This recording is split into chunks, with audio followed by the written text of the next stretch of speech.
정국구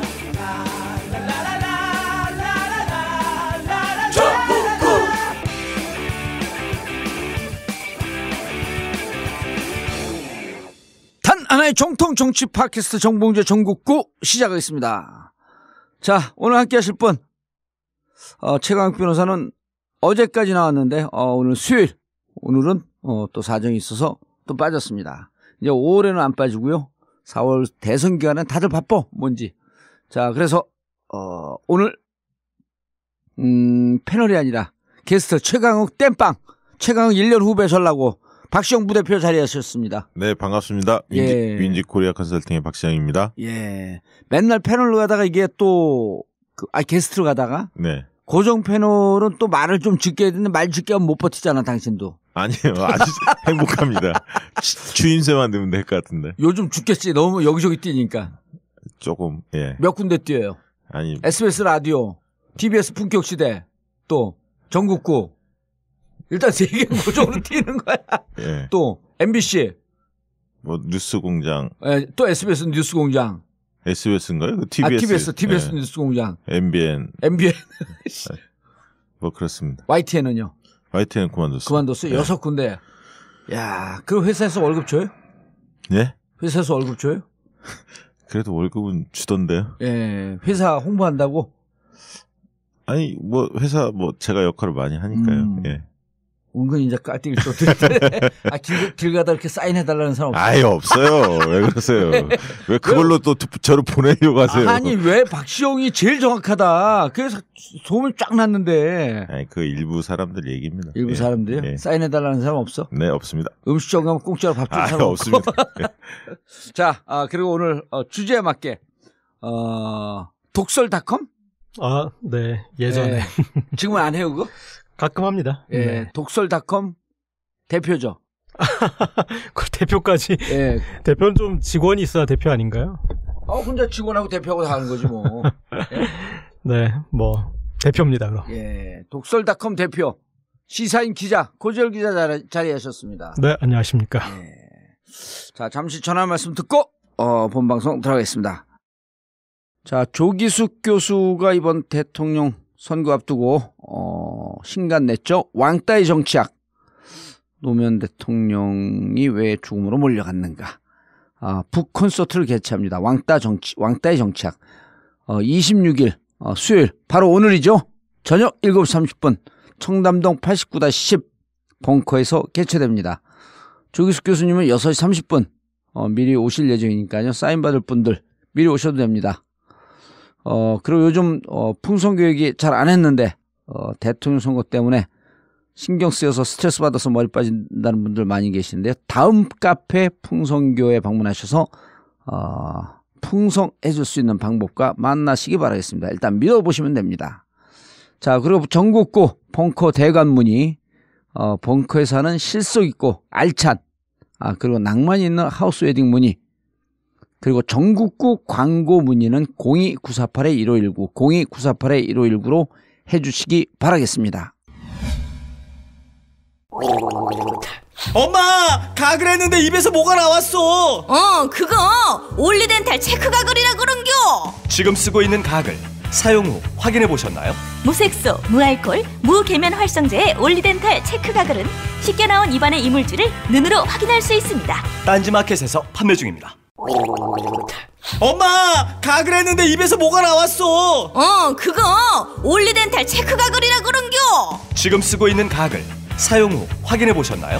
무색소, 무알콜, 무계면 활성제의 올리덴탈 체크 가글은 쉽게 나온 입안의 이물질을 눈으로 확인할 수 있습니다.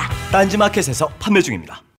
조중동부터 진보 언론까지 왜 유독 문재인에게만 가혹한가? 왜곡된 여론전의 숨은 음모는 무엇일까? 조기숙 정치학 박사가 밝히는 왕따 정치의 실체와 7가지 비밀. 악의적 프레임에 맞서는 시민의 힘이 필요할 때 왕따의 정치학. 도서출판 위즈덤 하우스.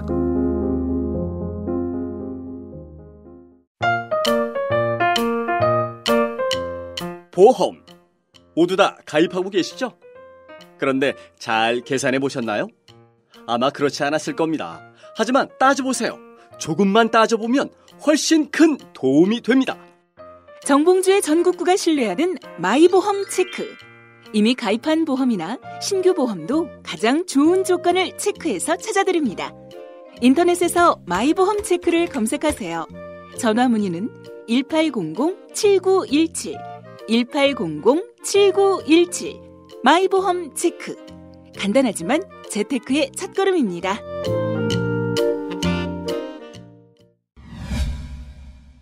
고 기자님, 네. 지난번에 우리가 지난주에 네. 국정원 댓글 사건 중요하잖아요. 네. 그 한겨레 하모 기자를 불러다가 하모 기자면 다 알잖아요, 누군지. 우리 위대하신 이 문파 동지 여러분들, 예? 문재인 지지 여러분들 나 좀 살짝 무시하고, 그래도 우리는 하영 밀어붙인다. 네. 다운수가 오. 5분의 1도 안 돼요. 이야, 지금 민감한 시기니까 한겨레에 대한 그 디스카운트가 있고 네. 또 하호영에 대한 디스카운트가 있으니까 쭉쭉 빠져갖고 세상에 나는 전국과 50위 밖으로 넘어간 건 처음 봤어. 아니, 그럼 그런 면이 뭐 모르겠는데 아무튼 저것도 있지 않아요? 어쨌든 대선 관련돼서 관심이 집중되다 보니까 그런 관련된 내용은 좀 청취율이 높을 수 있고 그렇지 않은 데는 국정원 댓글은 대선 댓글 개입하고 연동이 되는 거거든요. 그렇군요. 그래서 국정원 댓글 개입 부대 알파팀에 예의 주셔야 된다. 이게 선거에 이기고 결과에 질 수 있다. 네. 이런 얘기였거든요. 근데 누가 나왔는지를 듣고 바로 끊는 사람도 있습니까? 많아요? 댓글 봐요. 90%가 하호영 안 듣는다. 개 XX.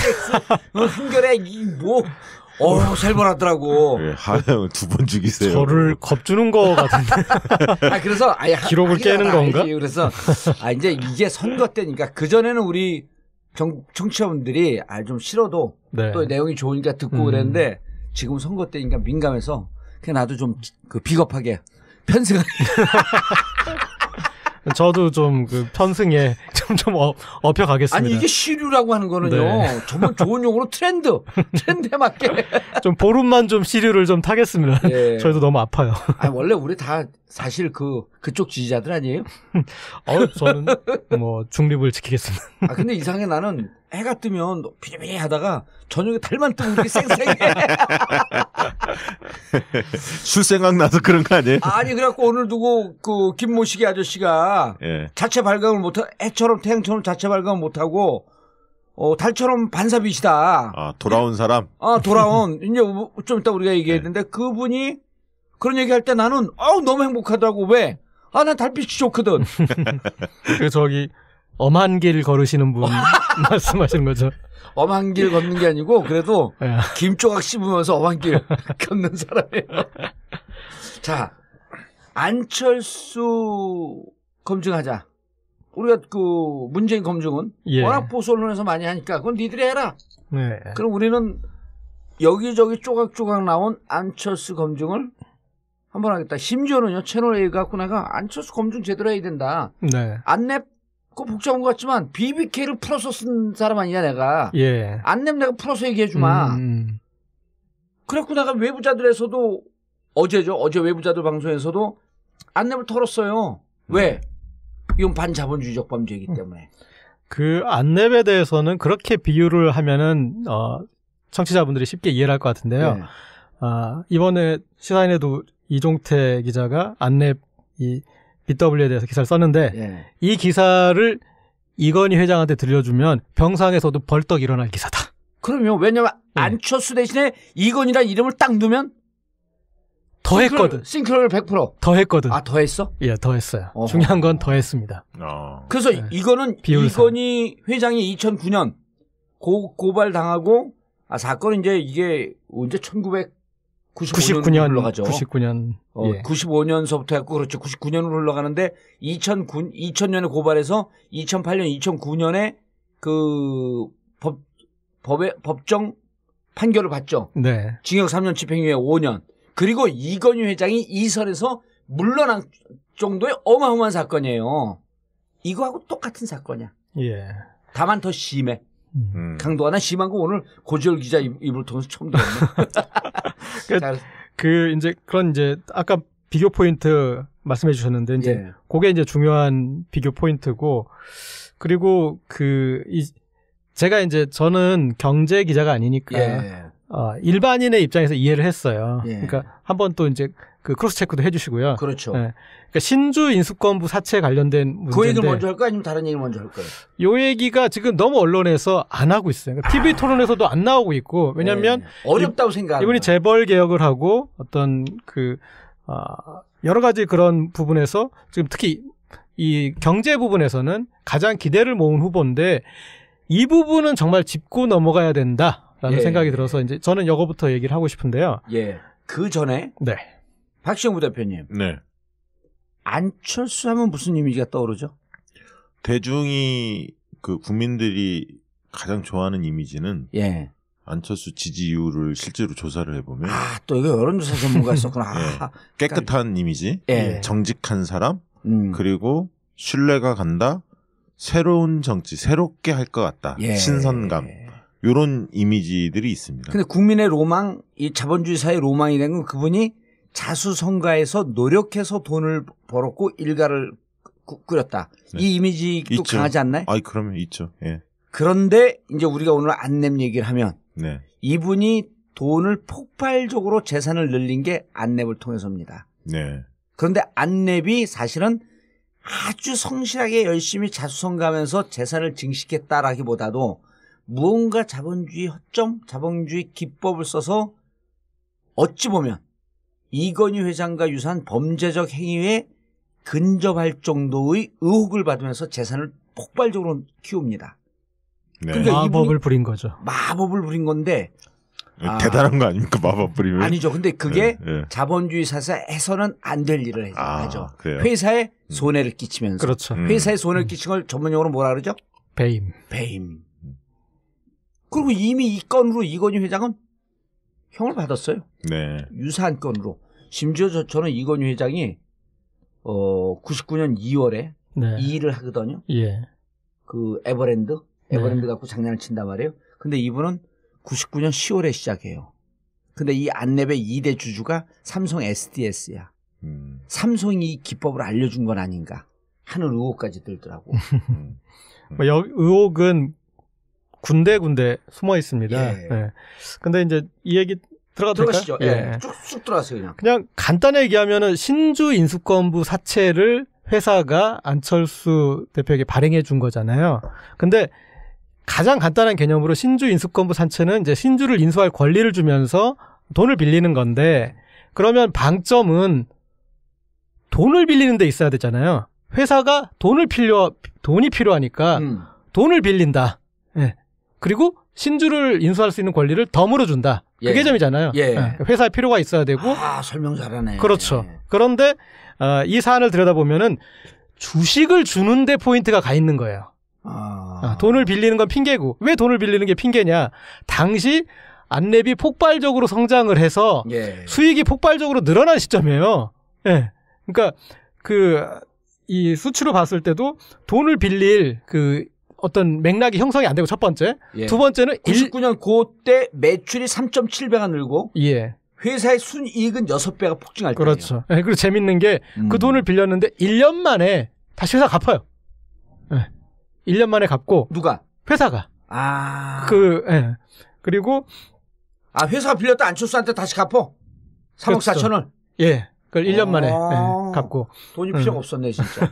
하여튼 근데 이제 우리 미리 마치 그것처럼 잘 알죠. 이게 안랩에 대해 둘 다 전문가예요. 아니 저는 이제 그냥 벙찌는데 이해는 되죠. 아니 저는 뭐 원래 알고 있어요? 뉴스공장에서 잠깐 봤어요. 예. 주진영 하나 그렇게 얘기하셨구나. 대표가. 그리고 또 주진영보다 우리가 잘할 거야.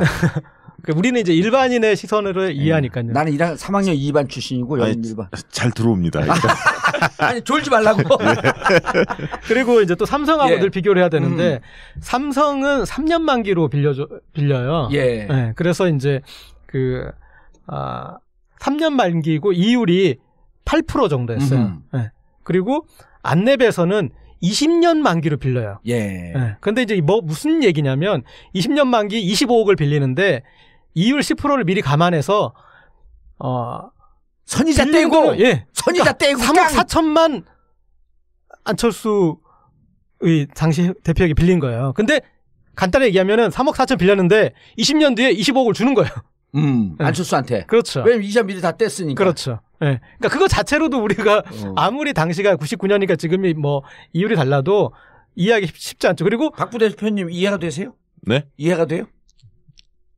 내가 박시영 부대표한테 돈을 25억을 빌려. 네. 25억 빌려줘. 네. 근데 20년 상환이야. 네. 근데 연 이자가 10.4%가 그래요. 네. 그럼 어떻게 하냐면 25억 빌리면서 선이자를 다 떼줘. 선이자를 다 떼주고 그럼 남는 게 얼마냐면 3억 4천밖에 안 돼.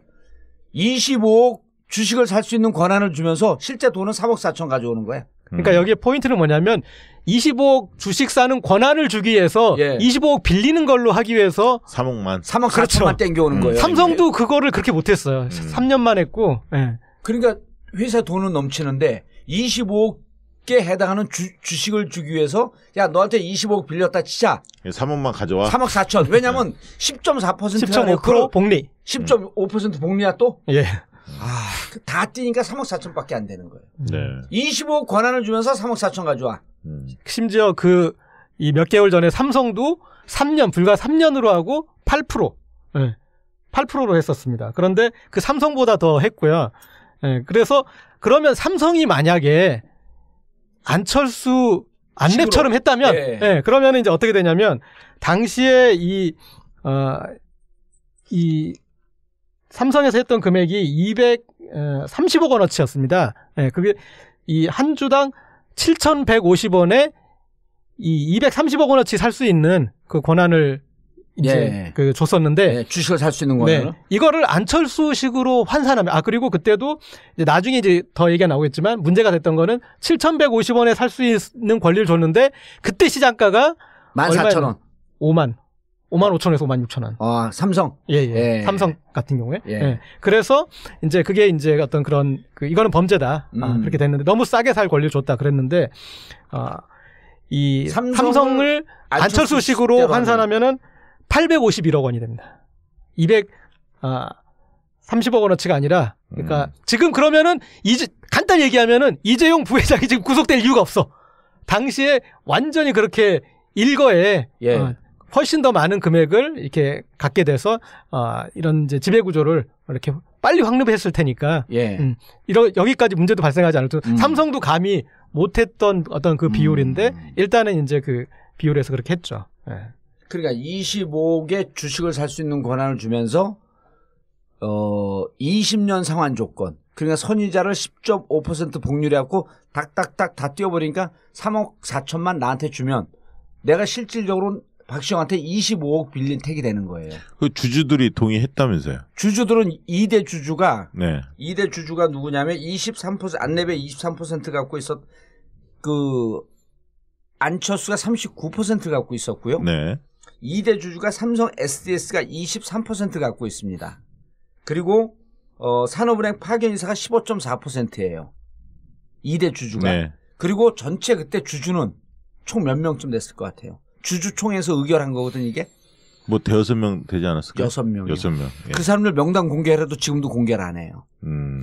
그러니까 이거는 2대 주주, 3대 주주, 4, 5, 6대 주주도 결국은 한 통속으로 동의를 해서 안철수의 재산도 증식시키고 안철수의 지분도 늘려. 그래서 요 작업을 해갖고 1년 뒤에 주식을 사요. 그러니까 이제 25억에 대한 것도 그 고 기자가 설명을 할 텐데 사면서 지분이 51%로 늘어요. 요거를 끝까지 들으시면은 다른 주주들이 어떻게 이거를 허용을 했을까 하고 이해할 수가 없는 내용이죠. 그런데 다 우호 주주고 뭐 사돈의 친척 뭐 이런 등등으로 추정할 수밖에 없는 거죠. 그러니까 이게 이제 우리가 법률상에 당시에 배임을 걸지 않았으니까 뭐 이제 그래서 법률상의 문제가 아닐 수는 있는 거예요. 그렇죠. 그렇지만 우리가 자본주의 일반 법칙에서 이건희도 처벌받았던 기준을 한번 적용해서 들여다보자 그런 거고요. 자 그러면 1년 뒤에 이제 이제 신주 인수할 권리가 돼서 20억 원어치를 살 수 25억 원어치. 살 수 있잖아요. 그러면 근데 되돌려 받은 거는 3억 4천에 뭐 이제 10% 더해서 그 얘기는 안 해도 돼요, 이제. 그렇습니다. 그 얘기는 안 해도 돼. 25억어치의 주식을 사잖아요. 근데 그 1년 동안 안랩이 장난질은 아니고 자본주의적 기술을 발휘해요. 많이 성장한 거죠? 아니죠. 무상증자를 먼저 해. 전체 회사주가 13만 주 있던 거를 38만 주로 늘려. 예? 네. 그러면 5만 주 살 수 있는 권한이 실질적으로 한 15만 주로 이렇게 늘어. 네. 그 다음에 액면 분할을 또 해. 5천 원짜리를 500원으로 해. 그럼 10배가 또 뛰어. 그래서 1년이 딱 지난 다음에 5만 원으로 5만 주. 그래야지 25억이 되거든요. 그렇게 살 수 있는 권한이 어쩌든 불러 이런 방법을 통해서 한 주식이 얼마가 되냐면 1710원이 돼요. 10원이 돼. 사는 주식은 146만 주야. 이걸 자문을 누가 한 거예요? 그건 누가 삼성하고 똑같은 기법이라니까요. 그리고 이제 제가 그래서 25억을 주고 146만 주를 가져가. 5만 주 살 수 있었던 권한이 1년 동안 이렇게 뻥튀기 해갖고 5만 주만 가져갈 게 146만 주를 가져가요.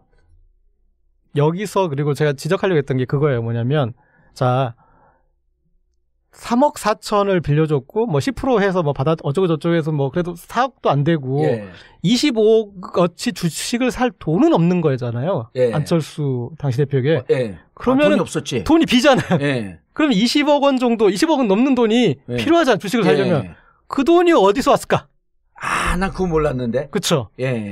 이거는 제가 이제 취재를 여기까지 한 건 아니니까. 그러나 가능성 중에 만약에 그 돈을 회사에서 빌려줬다면. 야, 이건 뭐 횡령 돌리는 거야? 뭐 아니 빌려준 그냥. 박 대표 이거 이해했어요? 3억 4천을 일단 빌려 내가 당신한테. 그 1년 있다가 자 다 깡하고 어쩌고 이렇게 3억 4천을 당신한테 또 갚어. 3억 4천이 생겼어 박시영이. 그러면 25억에 해당하는 주식을 사야 되니까 146만 주로 사야 되는데 20억이 없어. 안철수 그때 없었거든요. 없다고 가정을 하고 그럼 이 20억을 만약에 회사에서 사바사바했고 뒷돈을 빌려줬다고 한다면 이건 뭐냐는 거죠. 그렇죠.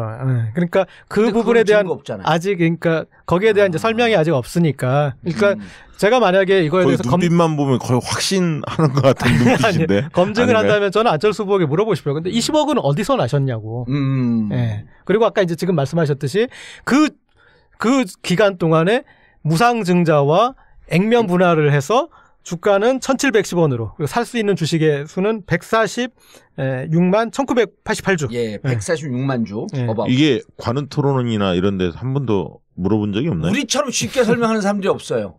만약 주준영 그분도 주식 전문가이기 때문에 이거보다 어렵게 설명했을 거야 아마. 근데 나는 이미 BBK를 쉽게 설명한 경력이 있고 또 고기자가 최고의 취재 기자 아니야. 역시 빵에 한 번씩 갔다 와야 돼. 자, 그래서 중요한 게 가격 비교죠. 가격 비교. 146만 주를 1710원에 삽니다. 그러니까 여기까지는 별 일이 없어.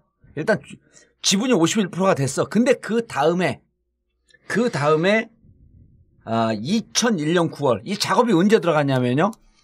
99년 10월에 들어가서 2000년 10월에 주식을 인수해요. 146만 주를 사. 그리고 또 1년 있다가 2001년 9월에 안랩은 코스닥에 등록을 합니다. 그러니까 이 작업이 2년 걸려. 코스닥에 등록하는 순간 공모가가 23,000원. 안철수가 그래갖고 이 공모가 대비하면 사들인 146만 주는 336억이 돼요. 25억을 갖고 산 이 주식이 336억. 이게 13.5배가 뛴 거야. 336억 재산이 고스란히 생긴 거예요. 그리고 이걸 지금가로 계산하면은 2,500억이 되는 거야. 그 벤처붐 막 거의 끝물에 있네. 끝물이야. 2001년이면. 그거는 이제 끝물이죠 그때. 그 벤처붐과 그리고 어떤 이 재벌가의 그런 이제 이 상속 노하우가 결합된 형태의 그러니까 좀 천재적인 그런 그 뭘 천재적이에요? 사기적인이지. 저는 그냥 천재적이라고 하겠습니다. 그러니까 누가 자문했는지는 아직 파악이 안 된 거죠? 저는 삼성 SDS가 같은 방법으로 이미 95년서부터 그 이재용 그 후계 승계 과정 때 처음에 이재용 후계 승계 과정 때 이건희한테 60억 8천만 원인가를 상속을 받으면서 16억을 내요. 그게 에버랜드를 통해서 삼성 SDS를 통해서 그다음에 S1을 통해서 에버랜드를 통해서 마지막에 지금 시점에 그 60억 8천만 원이 튀기고 해서 지금 1조의 재산이 된 거 아니에요? 그래서 이제 일단은 우리의 비교 대상은 삼성이니까. 근데 삼성은 그걸로 그 행위로 인해서 분명하게 법률적으로 불법이다 처벌을 받았기 때문에 이건희 이선후퇴. 예. 그리고 우리가 여기에서 분명하게 말씀드릴 수 있는 거는 그 삼성 기준으로 따져도 그냥 그 기준으로 따져도 이렇게 하면 더 손해인 거죠. 그러니까 이거는 더 범죄. 이게 그러니까 지금 상세한 내용이 시사인에 나와 있는 겁니까? 네네네. 아니 전국구에 나와 있죠. 왜냐하면 이렇게 보지 않으면 시사인도 좀 홍보해 주시고 이렇게 보지 않으면 네. 이렇게 보지 않으면 이게 어려워요. 그런데 이제 문제는 국민의당에서 반박을 합니다. 네. 5만 원으로 인수하는 게 당시에 외부 전문가 평가기관 3일 회계법인이 이건 3만 2천 원이면 적격하다. 그런데 3만 2천 원짜리를 우리가 5만 원에 샀으므로 안철수가 문제 없다. 이게 첫 번째 논리예요. 네. 그렇잖아요. 시가는 3만 2천 원인데 근데 3일 회계법인이 평가한 건 과거에서 지금까지 측정되었던 평가 기준에 근거한 건데 그때 삼성 SDS를 판단한 재판부에서 뭐라고 얘기하냐면 IT 쪽은 지금까지 흘러왔던 역사를 보고 평가하는 것은 평가액을 정하는 것은 옳지 않다. 앞으로 미래 가치를 봐야 된다. 그러니까 아까 7천 원짜리가 사실은 5만 원짜리라 그랬잖아요. 네. 저렇게 저렇게 평가하면 최소 보수적으로 봐도 5만 원짜리가 아니라 16만 2천 원짜리다. 고 삼성 SDS 판결한 재판부의 계산법을 그대로 따른 거예요. 아, 예. 그럼 16만 2천 원. 그러면은 안철수는 회사에다가 얼마 정도의 손해를 입혔냐 하면 주당 11만 2천 원. 네, 5만 원이었으니까. 예, 그리고 25만 주니까 자그마치 이게 30몇 억에 36억에 38억에 얼마의 손해를 입혔죠? 저는 그 계산을 안 해봤고 좀 다른 계산 하나 했습니다. 그래서 어쨌든 회사에 약 한 그거 중요하지 않아요. 30몇 억이에요. 여기 써 있는 것 같은데. 어디에? 이거 아니에요? 이거 내가 계산하느라고. 39억 정도. 예. 30억에서 이건 정확하지 않은데 35억 플러스 마이너스예요. 왜냐면 11만 2천 원 곱하기 25 하면 되니까 한 30억 조금 넘죠. 당시 회사의 자산은 얼마인 줄 아세요? 안내배? 모르겠습니다. 32억. 그러니까 거의 100% 이상의 회사의 손해를 입혔으므로 이 정도의 배임이면 이거 심각한 범죄 행위에 해당하는 거예요. 저 정도 배임보다 이를테면 이제 조금 작은 배임이지만 이를테면 이제 삼성하고 비교해서 자 그럼 삼성 기준대로 3년 거치 8%로 해가지고 돈을 빌렸다. 그 경우와 지금 이제 20년 거치 10.5% 복리했을 때 그 차이가 있을 거 아니에요. 뭐냐면 회사 입장에서는 돈이 급해서 급전을 땡긴 거잖아요. 근데 1년 동안 3억 4천억밖에 못 썼어요, 회사는. 그런데 삼성 기준으로 하면 얼마를 쓸 수 있었으냐? 18억 5천만 원 정도 쓸 수 있었던 거예요. 그러니까 급전 돌리는데 18억 삼성 기준으로 해도 18억 삼성도 범죄인데. 네. 18억 정도 쓸 수 있었던 그 1년 동안 회사가 쓸 수 있었던 권리를 3억 4천. 꼴랑 3억 4천 쓴 거죠. 그러면서 그런 엄청난 권리를 줬기 때문에 이거는 어떤 식으로 설명을 하더라도 이거는 배임에서 걸릴 수밖에 없는 것 같습니다. 네. 그렇죠. 회사가 35 이상의 손해를 받고 그때 당시에 자산 규모는 32억. 어마어마한 손해를 봤죠. 다음 두 번째 논리가 뭐냐면 주주총회 의결을 거쳤기 때문에 문제 없습니다. 그러는 거예요. 주주총회. 네. 근데 이게 상법에 또 뭐가 있냐면 이렇게 신주 인수권부 사채는요. 이사회 의결만 있어도 됩니다. 이사회. 네. 이사회에서 우리 신주 인수권부 BW 발행하자. 그럼 이사회 의결만 있으면 돼? 그런데 여기는 주주총회를 거쳐요. 왜냐하면 상법에 뭐라 그러냐면 이렇게 되어 있어요. 경영진의 결정 하자가 있어도 주주총회 의결이면 해소된다는 조항이 있어요. 여기서도 꼼수를 치면서 빠져나간 거지. 삼성보다 더 정교한 거죠. 더 정교한 거야. 이사회 의결을 하자? 이사회 의결했다가 우리 이거 나중에 경영진의 결정 하자가 있다고 하면 감옥 가니까 주주총회를 하자. 그 주주총회 또 6명이야. 그러니까 이 추천의 의결을 거쳤습니다. 이렇게 국민당에서 발표해요. 네. 이것도 꼼수다. 그다음 세 번째. 경영권 방어를 위해서 일대 주주의 지분을 높여놓을 필요가 있었다. 자, 그럼 이거는요. 이제 여긴 추론인데, 자, 1대 주주는 39%, 2대 주주 삼성 SDS 23%, 3대 주주 아까 얘기했죠. 산업은행 파견인사 15.4%. 그런데 이분들 23%하고 15.4% 이분들한테도 신주 인수권부 사채를 줘야 되거든요. 근데 이분들은 안 샀어. 네. 안 샀다라고 하는 것은 이분들도 우호적 지분이 되는 거예요. 너 혼자 이렇게 사가. 너 지금 지분 늘려야 되지? 그 네 지분 늘리고 네가 기술이 있으니까 너가 크는 게 우리 회사가 크고 우리도 커지는 거니까 그냥 너 혼자 사가.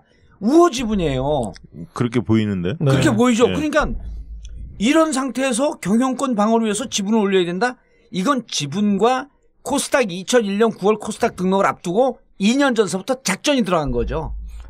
라고 추정할 수밖에 없는 거지. 네. 그리고 이제 그 뒤에 그런 그 우호 지분과의 관계에서 어떤 것들이 발생했는지 추적을 더 해볼 필요도 있고, 명백하게 그들의 입장에선 손해가 벌어질 일을 그렇게 예. 진행하는 것을 용인을 했다면 반대급부라는 걸 우리가 추론을 해볼 수 있잖아요. 아하, 그러니까 삼성 SDS와 그 산업은행이 뭔가 반대급부가 있었을 것이다. 그렇죠. 그러니까 왜 그들은 그런 손해를 감당해냈는지 그냥 안철수를 신앙으로 숭배해서 그러거나 말거나 놔뒀는지, 그다음에 이 회사가 잘 되기 위해서는 안철수 이 대표에게 확고한 경영권이 있어야 된다. 밀어줘야 되는. 뭐 그렇게 뭐 어떤 단지 자본주의에서 그래서 용인했을 리는 없지 않습니까? 예. 네. 명백하게 어떤 벌어지는 불이익에 대해서 감당을 했을 그게 뭐였는지 그거는 이제 좀 추적을 해볼 필요가 또 있는 것 같습니다. 안철수 후보한테 직접 물어봐서 답변을 들은 적은 한 번도 없는 건가요? 이 사안에 대해서? 이 얘기를 정확하게 질의한 사람들도 없었고. 아직까지? 예, 그리고 안내분 일단 나오면 복잡하니까 그냥 입 다물고 있으면 질문한 사람 넘어가요. 만약에 의원님이 예. 안철수 후보께 이걸 여쭤보면 예. 안철수 후보께서 뭐라고 하실 것 같습니까? 지금 세 가지 논리가 그쪽에서 발표한 게 지금 2가지 나왔죠? 봉도사님 실망입니다. 그만 좀 괴롭혀요. 그만 좀 괴롭히세요. 아닙니다. 그렇지 않습니다. 제일 근접한데.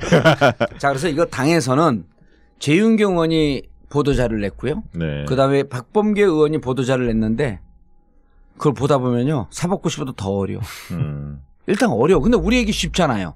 그다음 세 번째 논리가 아까 얘기했던 경영권 방어를 위해서 불가피했다. 자본주의에서 그 논리가 되거든요. 근데 경영권 방어를 할 이유가 없어. 네.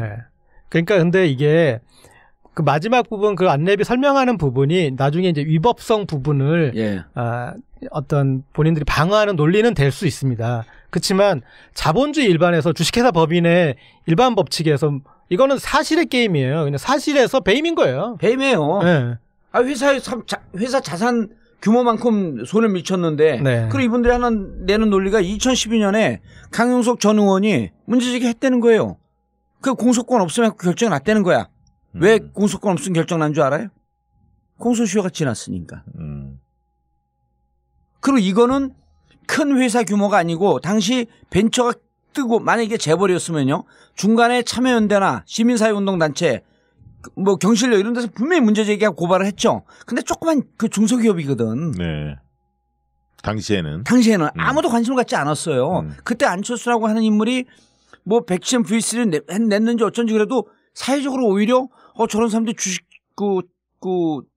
저기 뭐 지분 방어 회의지 경영권 방어 회의지 이런 거에 우호적 분위기였을 때 그 틈새를 처럼 파고 들어가서 착한 기업이었죠, 약간. 그러지 않았나요? 그 당시 이미지는? 근데 이 중요한 거는요. 이 안랩에 대한 이 사건, 이 정확한 제보가 누구한테 나왔겠어요? 내부 아닙니까? 그러면 안랩 출신들이 다 얘기해 준 거예요. 그러니까 안랩에서 평가가 그렇게 좋지 않다면서요? 안랩 출신들 사이에서. 거기까지 안 가도 되고요. 네, 그거 잘 몰라요.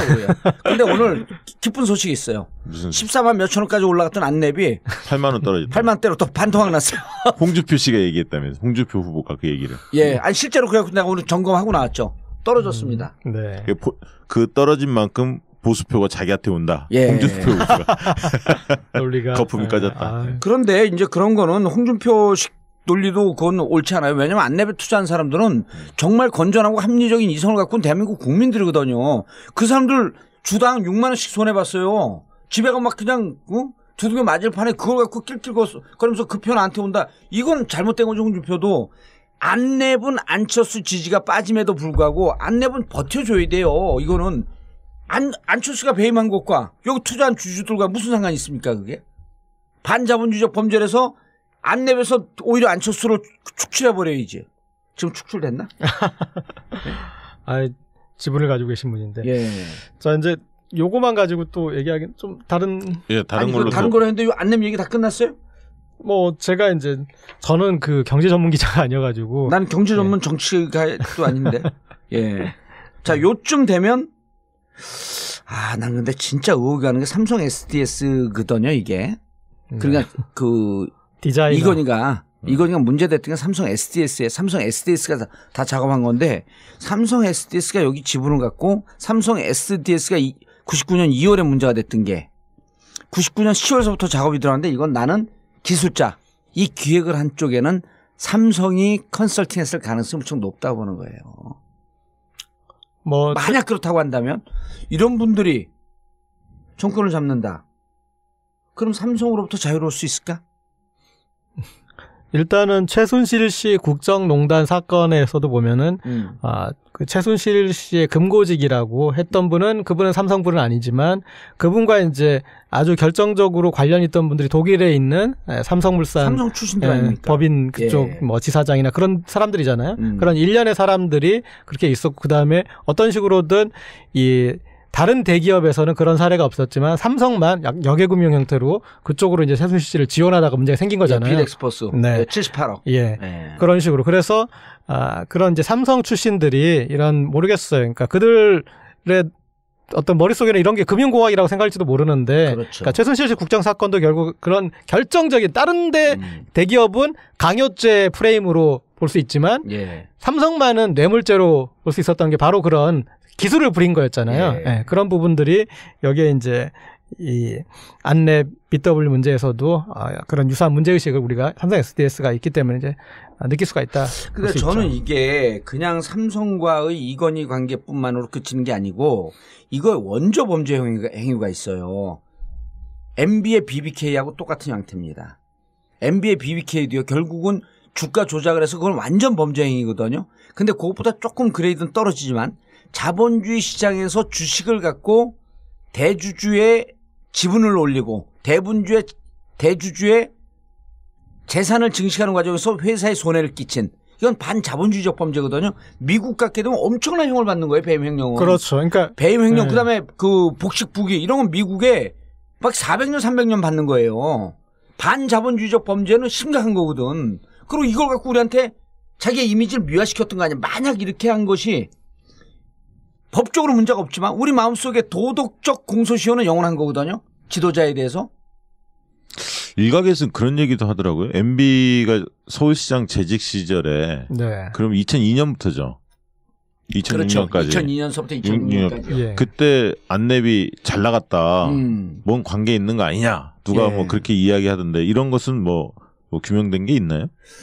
그런 거보다도 이제 이런 게 있었죠. 안랩은 보안 시스템 아니에요. 네. 보안 시스템은 기본적으로 안철수 정치권에 들어왔을 때 그 보안 시스템을 담당하는 사람들이 이런 문제 제기를 했죠. 어떻게 안철수가 야당을 할 수 있냐. 왜냐하면 전체 매출의 70% 이상으로 전 기억하고 있는데 매출의 대부분을 정부에 발주하는 것으로 정부 보안 시스템 발주하는 것으로부터 매출이 오르는데 이 보안 시스템의 최종 결정권자가 누구냐면 국정원장이에요. 국정원장이 결제해 주지 않으면 이 보안 시스템 못 씁니다. 그럼 국정원장이 어느 정권이든 국정원장의 결정이 있어야지 이 회사의 매출의 7, 80% 차지하고 있다? 그럼 이 사람이 기존 현 정권에 어떻게 반기를 수 있죠? 이 문제 제기를 한 사람이 많았었죠. 그러니까 서울시장 시절에도 만약 뛰었다고 한다면 서울시의 보안 프로그램, 그다음 정부의 보안 프로그램 이런 것과 어떻게 연관이 되어 있는지 이걸 추적해봐야 되고 뭐 그건 증거는 없지만 근데 뭐 어쨌든 범죄행위는 아니니까. 양가적으로 보자면 이제 그렇다면은 그런 안랩 외에 다른 라이벌 기업이 있고 그 안철수 이 안랩의 정경 유착 때문에 더 좋은 기술이 있는 회사가 사장됐다. 뭐 그랬다면 이제 우리가 문제 제기를 예. 할 수 있겠죠. 근데 안 그렇다면은 이건 어쩔 수 없이 관급 도급을 받아야 되는 어떤 형태의 기술이 그런 앞서 비즈니스니까 네. 이제 그런 관계들은 있었을 수밖에 없을 것 같고요. 그다음에 이제 어쨌든 또 팩트로서 존재하는 거는 이명박 대통령 시절에 다양한 형태의 위원회, 뭐 전문위원, 자문위원, 뭐 운영위원, 뭐 하여튼 그런 여러 형태의 이거를 타이틀을 땄잖아요. 그러니까 예. 그러면 거기에 어떤 이제 그 관여가 된 사람으로 이제 해석할 수 있는 뭐 그 정도로 우리가 읽어주면 될 것 그거는 같습니다. 우리가 또 왜 김미경 교수가 원 네. 플러스 원이었는지 이건 또 2부에서 계속 얘기해야 될 거 아니에요. 예. 그렇죠? 그거 중요한 거 있잖아요. 광고 듣고. 발냄새가 심해서 고민이세요? 신발 벗기가 두려우신가요? 천연 맨솔 성분을 배합하여 장기간 일정하게 배출하는 혁신적인 독일 특허 기술로 개발된 유니코프 깔창. 발냄새 제거, 무좀 완화 기능이 6개월 이상 지속됩니다. 발냄새가 심하신 분, 무좀이 심하신 분, 양말을 신지 않는 분, 운동이나 작업으로 신발을 장시간 신으시는 분 모두 유니코프 깔창을 강력 추천합니다. 신발을 벗는 순간 맨솔의 상쾌함을 느낄 수 있습니다. 어디서든 자신있게 벗으세요. 국내 최고의 공인기관으로부터 인체 및 환경 유해 물질 안전성을 입증받았습니다. 검색창에 유니코프 깔창을 검색하세요. EJ몰에서도 구매하실 수 있습니다. 골반 교정? 입고 걸으면 끝이라니. 참 쉽죠? 골반 잡자 바로 잡자 바디로직. 허리 통증 바로 잡자 바디로직. 몸매 교정 바로 잡자 바디로직. 자세가 좋아지는 골반 교정 타이즈 바디로직. 검색창에 골반 교정 바디로직. 남자는 허리. 삐딱한 남성 골반 허리에도 역시 바디로직입니다. 바디로직의 효과를 못 느끼셨다면 100% 환불해드립니다. 자세한 환불 조건은 홈페이지를 참조하세요. 전국구 후원 대리운전 1644-6785 1644-6785 전국구 대리운전을 많이 이용하시는 분들께 감사의 인사로 책으로 나온 전국구 끝까지 물어주마를 보내드리고 있습니다. 정치는 개판이고 경기가 많이 어렵더라도 술 너무 많이 드시지 마시고요. 딱 한 잔이라도 하시게 되면 꼭 전국구 대리운전을 이용해주세요. 전국구 후원 대리운전 1644-6785 1644-6785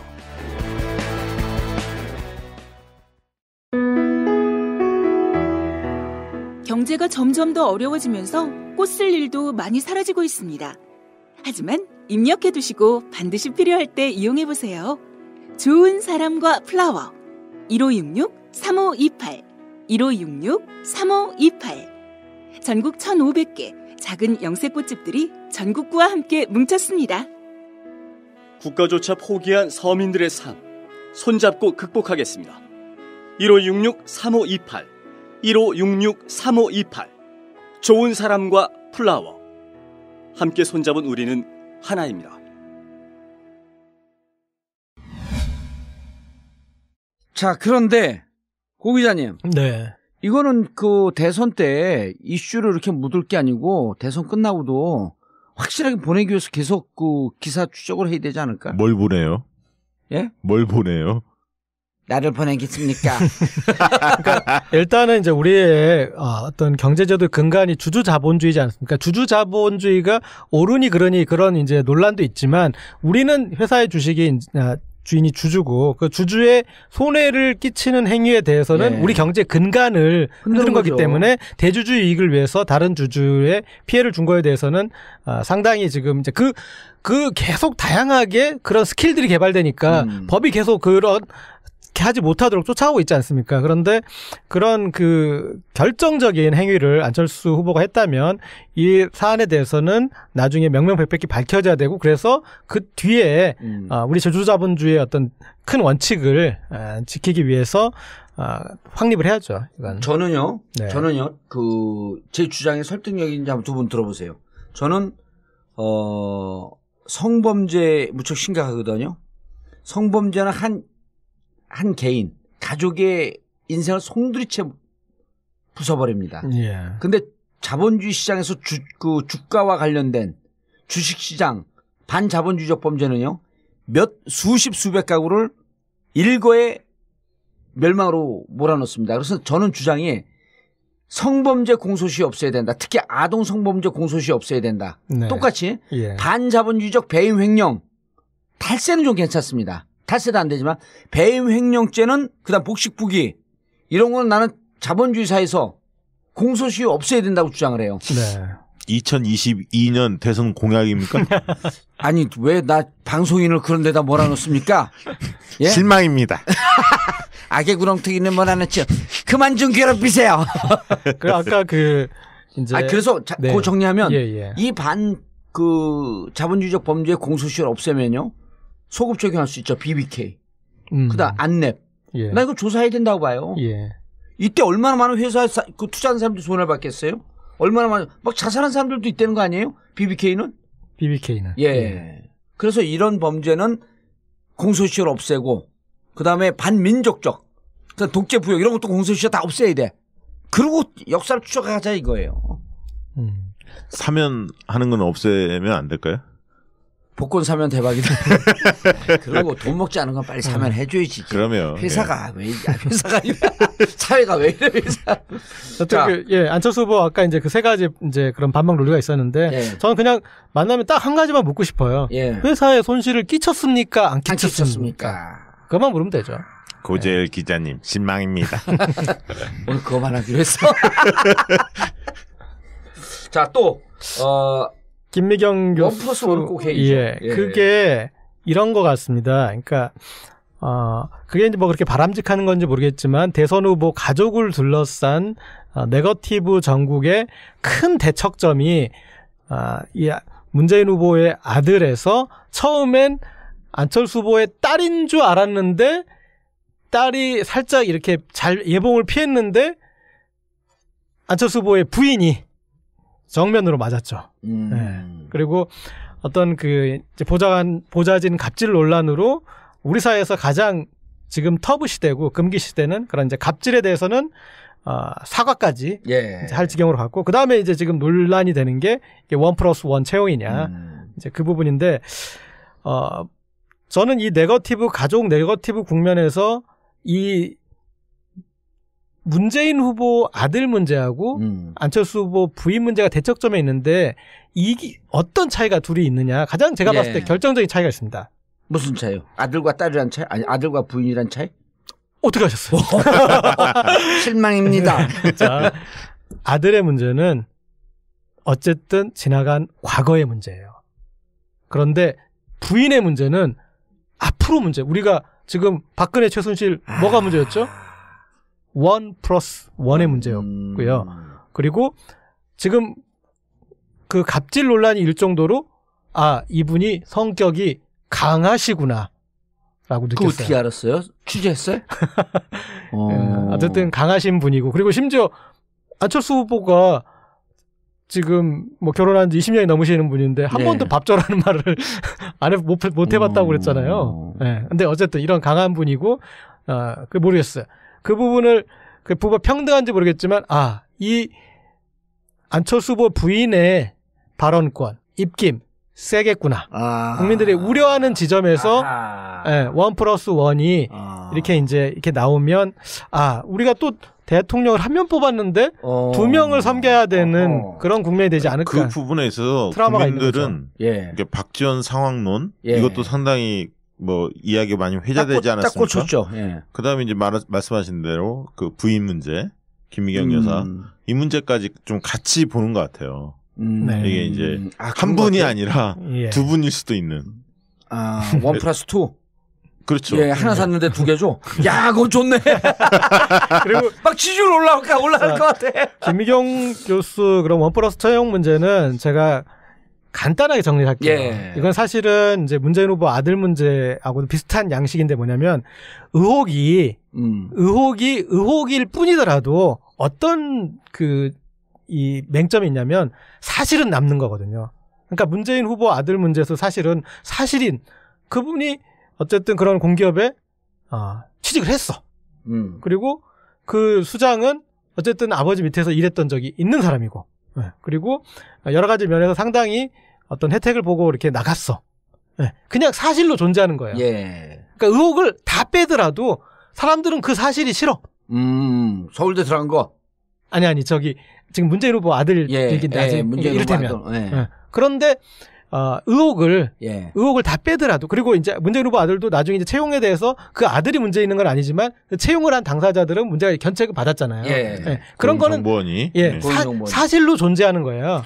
그렇죠. 근데 이제 일부는 그런 얘기를 하더라고. 만약에 문재인 후보가 그 지위에서 아들을 정말 만약에 백으로 뭘 넣어주려고 한다면 거기가 그렇게 좋은 조건이 있는 자리가 아니거든요. 그러니까 이를테면 근데 공기업 중에 5급은 제일 말단이거든. 신입 직원이거든요. 자, 근데 뭐냐면 이제 이 얘기를 제가 한 거는 지금 문재인 후보에 대한 문제 제기, 오늘은 그게 아니니까 안철수 후보 부인의 부분도 의혹에 대해서 그래 의혹은 당신들 설명이 된다고 하자. 근데 사실만 가지고 보자는 거예요. 사실만 가지고 보자면 어쨌든 서울대 안철수 이 후보가 당시에 이제 융합대학원장으로 가면서 그 부인이 같이 와서 교수가 됐고, 그리고 거기에서 그 조건도 이제 정년 보장 교수가 됐고, 그리고 특별 채용으로 그 다음에 거기에 연구 실적이나 그것에 대해서 다른 교수들이 심사 문제 제기를 했고. 그리고 그런 사례 서울대에서 거의 없는 드문 사례였고. 그러니까 그냥 사실로 존재하는 것만 존재하는 거지. 거기에서 이제 그러면 디테일로 가면은 그것들이 문제가 있느냐 없느냐에 대해서는 아직은 논쟁적인데. 근데 아까 제가 이제 이 문제는 사실은 간단하게, 그러니까 그 논쟁적인 걸 뺀 부분 사실만 보더라도 이 부분은 충분히 그냥 1+1이구나. 아니 저는 이런 거예요. 안철수 의원이 사람들이 무척 정치를 오래 한 것 같은데 막상 공직에 들어온 거는요. 2003년이에요. 2003년 노회찬 의원이 2013년. 2013년. 참 연식 나온다. 2013년 노회찬 의원이 무슨 통신부 있지도 않은 삼성 삼성 X파일 공개했다라고 하는 것 때문에 아웃되잖아요. 그때 우리가 뭐라 그랬냐면 그때 많은 사람들이 안철수더러 부산 영도에 김무성 보궐선거로 들어올 때예요. 부산 떨어져도 부산 영도 와서 싸워라. 그래야지 그 후보 된다. 지도자 된다. 또 하나 두 번째 뭘 제기했냐면 자 노회찬 의원 야권에서 진보적으로 가장 존경받는 의원 중에 하나인데 있지도 않는 결국은 삼성 문제 내부 고발했다라고 하는 괘씸죄 찍혀갖고 국회의원 아웃됐고 뭐 정보통신법인가 뭐 10여 년 동안 한 번도 적용하지 않은 법을 적용했잖아요. 그런데 거기에 출마한다는 것, 거기에 야권이 후보를 낸다는 게 과연 이들이 노회찬 의원을 아웃시킨 것을 정당화하는 거 아니냐 하면서 거기 나가지 말라 그랬었어요. 근데 그거를 나갔단 말이에요. 자, 그런데 그게 2013년이고 지금 보면은 결국 의원 생활을 대통령 출마하기 전에 한 3년쯤 했어요. 3년이나 3년 반. 그동안에 교체된 보좌관이 알려진 23명에서 27명이다. 야, 저도 그 정도면 이름을 다 알까요? 외울까요? 기억나지 않습니다. 모릅니다. 못 외우죠. 못 외우고 그리고 이렇게 아웃될 때는 본인이 아웃시킨 경우도 있지만 지금 증언에 따르면 부인 김미경 씨가 깊숙이 개입돼 있다는 거 아닙니까? 거기까지 드러났나요? 그러니까 김미경 씨가 이렇게 얘기했다는 거 아니에요. 잘들 모셔라. 보좌에 문제가 있다. 이 지적을 계속했고 안철수 의원은 국회에서 특별한 일정이 없으면 퇴근해서 김미경 부인 픽업했고 함께 가는 거고 다른 특별한 일정이 있으면은 다른 일정 하되 주로 부인과 함께 퇴근하는 이게 주요 일정이었다고 그 보좌관들이 증언을 해요. 굉장히 가정적이시네요. 가정적이죠. 그런데 그게 평화로운 가정적이냐 강압적 가정적이냐 이건 아무도 모르는 거죠. 예를 들어 제가 우리 집사람 늘 픽업을 해요. 저는 평화로운 가정적이에요. 실제 그렇잖아요. 그렇죠. 그런데 예를 들어서 우리가 얘기했던 정말 부인이 상황처럼 있었던 것은 아닌가? 혹은 그렇게 보좌관들에게 엄한 모습으로 있었던 것은 아닌가? 안철수 후보에게 엄한 모습으로 있었던 거 아닌가라는 의혹을 가지면 그런데 예. 제가 늘 얘기하잖아요. 그러니까 사실만 가지고도 예. 자 보세요. 아까 그 20 뭐 일테면 한 4명이라고 예. 23명 뭐 그런데 4년 잡아도 그러면 1년에 대충 6명꼴 나오고 그렇죠. 그러면 몇 개월에 한 명씩입니까? 3년 잡아요. 두 달에 한 명. 예. 두 달에 한 명씩은 예. 나간 거죠. 예, 두 달에 한 번씩 나간 거죠. 그냥 두 달에 한 명씩 나가. 예. 그러면 이제 그냥 그걸로 이 사회생활을 하신 뭐 이런 청취자분들은 다 알죠. 다 이렇게 예. 그냥 파가실 것 같고 거기서 상황이니 뭐 이렇게 너무 넘겨짚고 근데 이제 그다음에 채용 예. 의혹도 채용 의혹인데 예. 실질적으로 그 김미경 여사가 보좌관들에게 사적인 일을 막 시켰잖아요. 그건 이미 언론에 다 나왔으니까. 아니, 그러니까 그 부분에 대해서 굉장히 분노하더라고요. 실제로 시민들은 네. 채용 의혹에 대해서는 그랬을 것이라는 생각들은 같지만 그것에 대해서 그렇게 감정적으로 오지는 않는데 특히 이제 저 사적으로 그렇게 예. 한 부분에 대한 최순실이라는 부분을 네. 우리가 경험해봤기 예. 때문에 이 공사 구분이 안 되는구나, 공적 마인드가 없구나라는 부분에 대해서 특히 안철수 후보가 의원 시절에 그걸 알았다는 거 아닙니까? 예. 그 드러난 내용들을 보면 그렇죠. 뭐 그러면서도 그것을 제어하지 않았기 때문에 공적 마인드가 없음. 네, 그 부분에 대해서 오히려 더 크게 보더라고요. 우리가 이제 그 군대 이 제대하신 분들은 알죠. 생각날 거예요. 예, 사단장 부인. 사단장. 저는요. 예. 이번에 이 안철수 의원 그 부인이 사사로운 일을 시키고 보좌진들에게 갑질했다 그러는데 술을 먹다 우리 집사람이 저한테 너무 고맙다는 거예요. 예. 그리고 우리 처남이 저를 한 10년 이상 욕을 하고 있었대. 그 나는 내가 그렇게 공적 인물인지 몰랐던 거야. 뭐냐면 이해찬 총리가 2005년도인가 2004년도에 총리가 되잖아요. 예. 국회의원 되고 바로 총리가 되거든요. 그러니까 그때 열린우리당 의원들을 한 10명 정도 초청을 했어요. 국회 그 총리 공간에 산다고. 네. 그래서 저더러 제 수행비서를 국회에서 월급을 받는 수행비서를 좀 빌려달래요. 예. 대달래 들어간다고. 그래서 제가 너무 이상해갖고 아니 당신이 국회의원도 아닌데 예. 왜 국회에서 급여를 주는 수행비서를 당신이 데리고 가냐. 그랬더니 다른 사모님도 어디 갈 때 다 데리고 오던데요. 그러는 거예요. 그러니까 남편들이 운동권 출신이라서 좀 어렵게 지내다 보니까 부인 어디 간다 그러면 좀 안쓰러워갖고 대줬던 것 같아. 근데 저는 생각을 해봤더니 이 양반이 국회의원도 아니고 국민 세금으로 월급을 주는 이 수행비서를 왜 데려다 쓰지? 단순히 이렇게만 생각한 거예요. 그냥 노했거든. 그러니까 우리 집사람이 울면서 우리 처남한테 전화했고 야 너라도 나 운전시켜줘라고 자기 차로 들어간 거예요 거기를. 갔더니 자기 혼자만 처남이 운전을 하고 왔더래. 다 국회의원 수행비서들이 왔고 그때 갔다 왔고 진짜 한 일주일 동안 복귀했는데 제가 계속 그랬죠. 당신 국회의원 아니지 않냐. 이건 세금이다. 그러고 나서 한 달 정도 있다가 허남식 당시 부산시장이 자기 비서를 부인이 백화점 쇼핑 가는데 붙여준 거예요. 그거 딱 기자한테 찍혀갖고 난리가 났었거든. 그리고 그때는 가식적으로 고마웠다 그런 것 같아. 당신 아니면 큰일 날 뻔했어. 이러는데 10년 만에 이번에 안철수 건 터지고 나니까 너무 고맙다. 그래서 그때 얘기를 막 하는 거 또 처남도 이제 오해가 풀린 거예요. 아니 근데 제 생각에 총리 공간에서 하는 거는 이제 어떤 공식 의전의 행사기 때문에 그건 문제 안 될 것 같아요. 저는 그것도 안 된다 했어요. 왜? 지가 국회의원이 아닌데. 까다로운 남자. 그래서 나는 깜짝 놀랐어. 내가 이렇게 공적인 인물인가? 별로 동의하기는 어렵고. 그런데 근데 요 정도는 할 수 있어요, 진짜. 예. 그리고 사모님들 모임 있고 네네.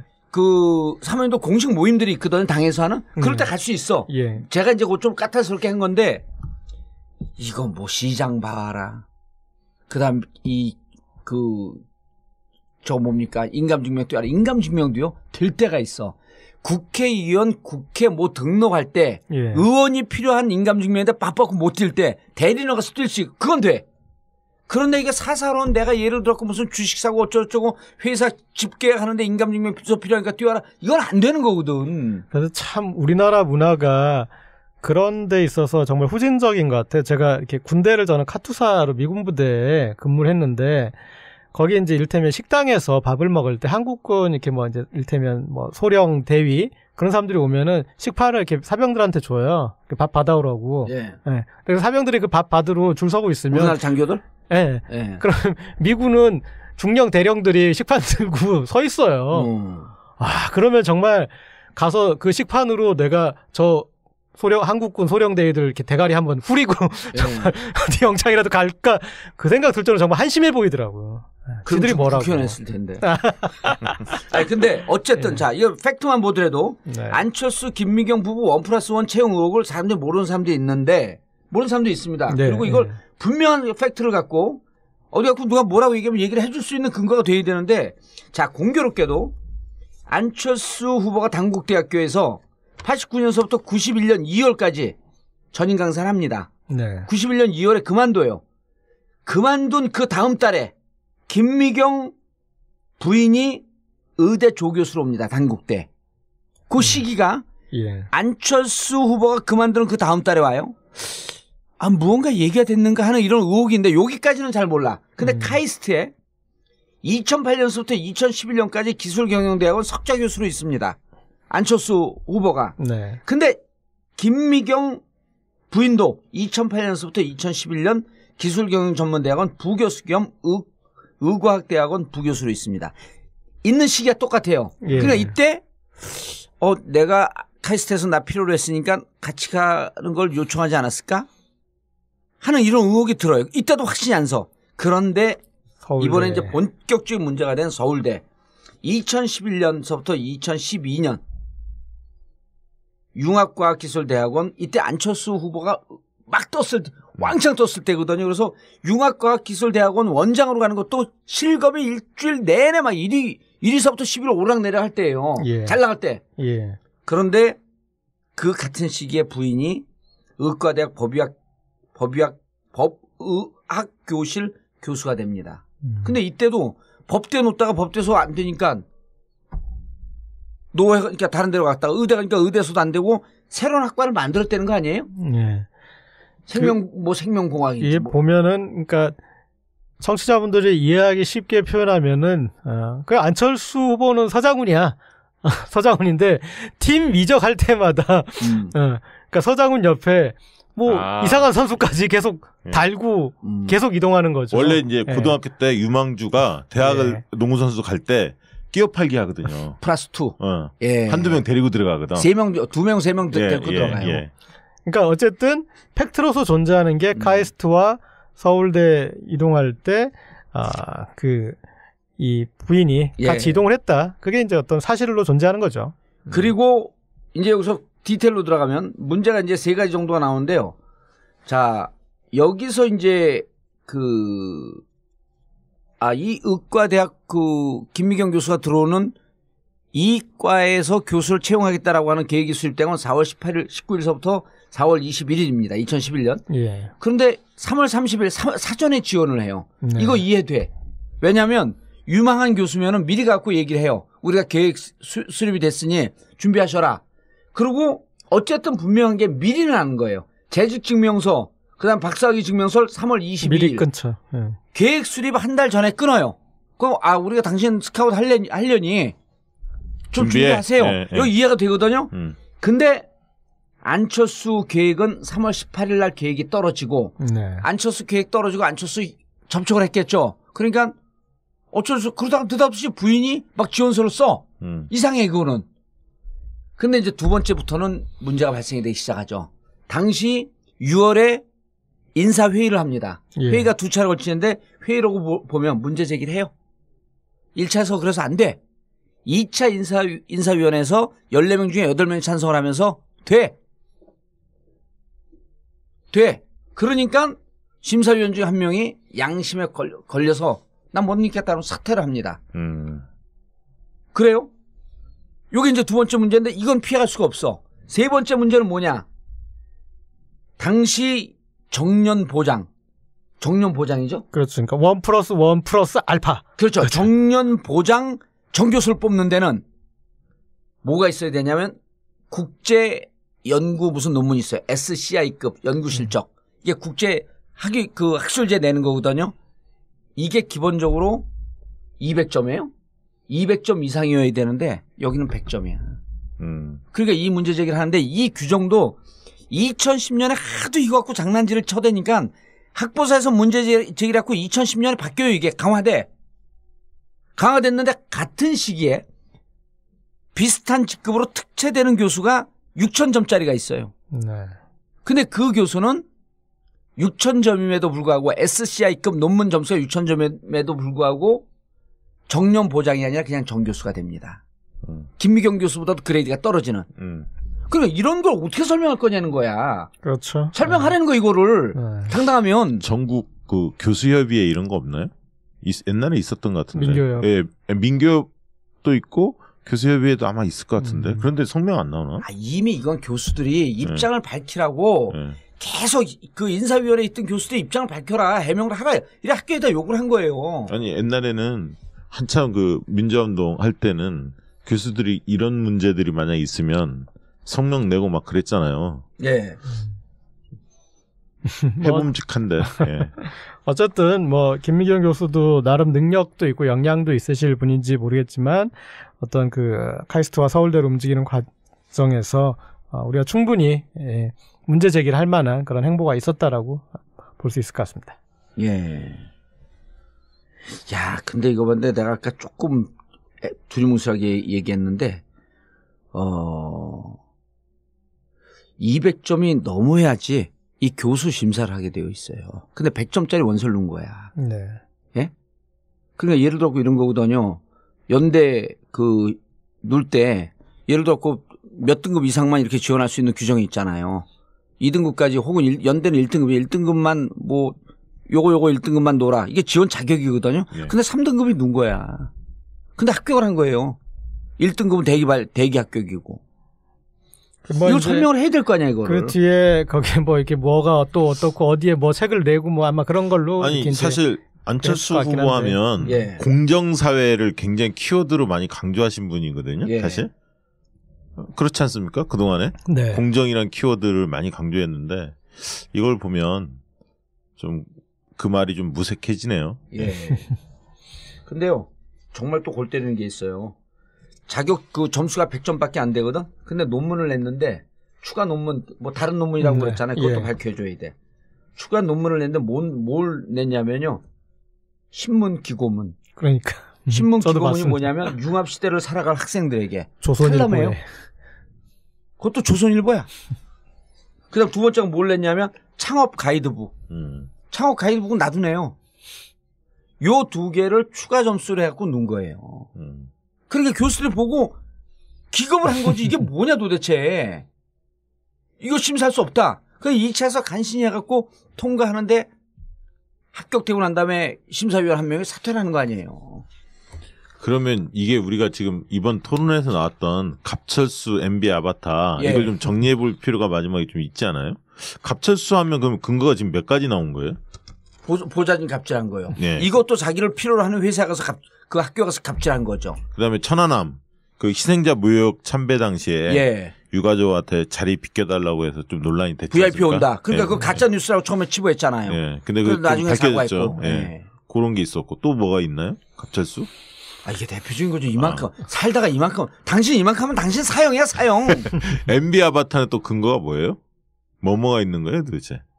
이때 이제 안철수 후보가 무슨 얘기를 하냐면 교수 임용 당시 내가 카이스트 교수고 내가 무슨 힘이 있냐. 2011년도에요. 그러면서 난 힘이 없는 사람이다. 그러고 해서 그때 당시 직함을 또 우리가 들여다보죠. 정말 힘이 없는 사람인가? 그랬더니 이명박 청와대 직속 미래기억위원회 위원, 그 다음에 국가정보화 전략위원회 위원, 지식경제부 R&D 전략기획투자협의회 민간위원, 방송통신위원회 자문위원, 그리고 2011년 8월에는 정부의 신성장 동력 산업 선정 평가위원회 공동위원장. 아니 이러면 누가 봐도 MB정부의 뭐예요? 황태장. MB 사람? MB 사람은 아닐 수도 있지. MB가 안 났으니까. 그런가요? 예. 1+1 채용 관련해서는 2012년 이제 국정감사, 서울대 국정감사 할 때도 예. 묻죠. 예, 오현천 당시 서울대 총장이 김미경 교수 채용과 안철수 원장 채용은 별개로 진행을 됐지만 두 사안이 서로 연결돼 있다는 점을 인정했고, 예, 그래서 안 후보 채용이 김 교수를 채용하는데 동기부여가 됐다는 식으로 네, 동기부여라는 표현으로 했었고요. 그리고 또 당시 이제 강대희 서울대 의대 학장은 안 후보가 서울대 교수로 오며 부인을 데리고 온 케이스는 외국에서는 흔하지만 한국에서는 드문 일이 맞다. 그리고 이런 채용이 익숙하지 않은 상황에서 교수들 사이에 무리하게 김 교수를 데려오는 것 아니냐는 우려가 나온 것은 사실이다. 네. 이런 것들이 다 사실로서 존재하는 거죠. 그리고요, 그때 당시 이제 2011년에 심사위원들이 최근에 이게, 최근에 안민석 의원실에서 이 자료를 공개했어요. 그때는 2011년도, 2012년 문제될 때는 그때 그 안철수하고 이제 같은, 동반자 관계였으니까 아마 이게 공개하지 않았던 것 같은데 모르겠어요. 왜 공개하지 않았는지. 그때 서울대, 제5차 정년보장 교원 임용심사의 회의록을 보면 이렇게 되어 있어요. 연구 실적의 미흡에 전문성을 판단하기 어렵다. 추천할 경우 정년보장 정교수에 추천할 경우 위원회 심사 기준에 대한 내부적인 비판과 정년보장 심사 기준에 대한 대정 논란이 발생할 가능성이 높다.